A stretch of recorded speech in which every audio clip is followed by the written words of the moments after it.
Okay, let's get one thing straight. The leprosy thing isn't just a works program for Kohanim. I mean, it does make sense. The core structure of the Mishkan is about half the size of a 7-Eleven, and a third of that space is basically off limits. Get a couple thousand Kohanim working in there with knives and splashing blood and everything, and I can assure you it would take a miracle to get health and safety off your back. For you Americans, that's OSHA. Of course, if you let a couple thousand unemployed Kohanim hang around outside the 7-Eleven, just imagine the mischief they get up to. Silent Bob times a million, am I right? So God's got to give them something to do. Voila, a skin disease. Except, well, there's a little bit more to it than that. Let's rewind a bit. Reputation seeking is one of our fundamental desires. We want others to regard us in a good light. But that's only the start. We want lots of people to admire us. We want renown. But there's a problem. We have limited capacity for recognition. If somebody is brought to great renown, then others lose their opportunity. There can only be so many YouTube stars. So whether through basketball or war, men compete in search of renown. In the process, they largely abandon the cycle of creation and rest with the divine. They abandon the cycle of goodness and holiness. This is why the great men of renown are catalysts for the flood. They inevitably corrupt the good. And a huge part of the Exodus is about crushing the pride of the proudest of men. Pharaoh is made an example of, so that we can recognize the unique glory of God. What does this have to do with the weird disease mold thing the Torah called Tzaarat? Everything. Think about it. The sufferer of Tzaarat is supposed to walk around muttering, impure, impure. Impurity is a loss of potential. But these lepers are outside the camp. Everybody around them has Tzaarat, if there's anybody around them. So who are they talking to? The answer is that they're talking to themselves. They're recognizing their own failures. And when you look at the terminology, it's enough to make your eyes cross. I mean, this isn't the kind of thing you can look up on WebMD. I think it is meant to be hard to understand. So people can't self-diagnose. You have to go to a Kohen. By coming to a Kohen, you're submitting to a higher authority. By coming to a Kohen, even though he does nothing to cure you, you take the first step to admitting your own limitations. Conceit is not only personal, it can reside in clothes and in our houses. When the disease hits clothes, the Torah doesn't describe them as fancy schmancy cool garments. It describes the fabrics as tzemer and pishtim. They are the lowest forms of wool and linen. It basically describes people wearing flax.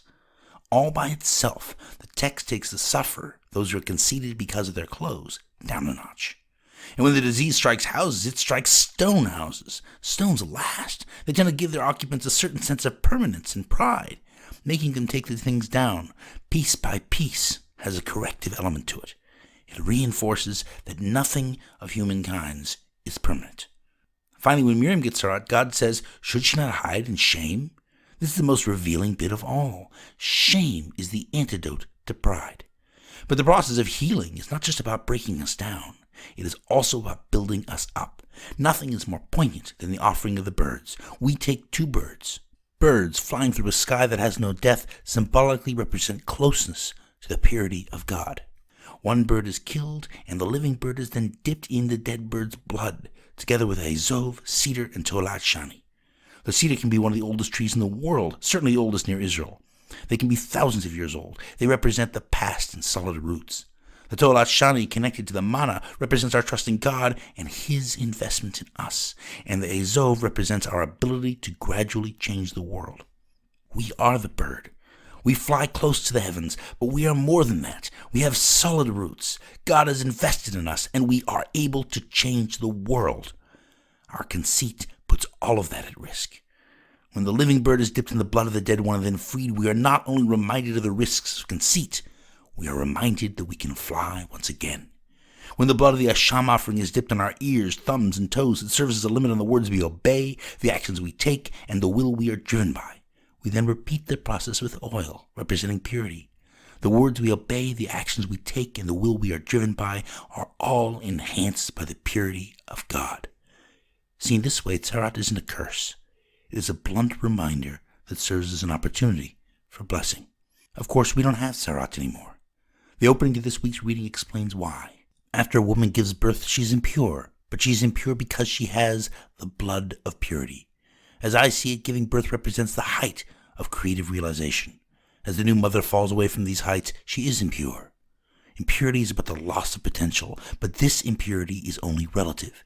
It is founded on a base of remarkable accomplishment. It is founded on the blood of purity. Likewise, Tzaarat is a physical manifestation of our conceit, but as with new birth, the conceit is only relative. Tzaarat must be founded on a remarkable relationship with the divine. The absence of Tzaarat is not a blessing. Instead, it is a reminder of our distance from the glory of God. Shabbat Shalom.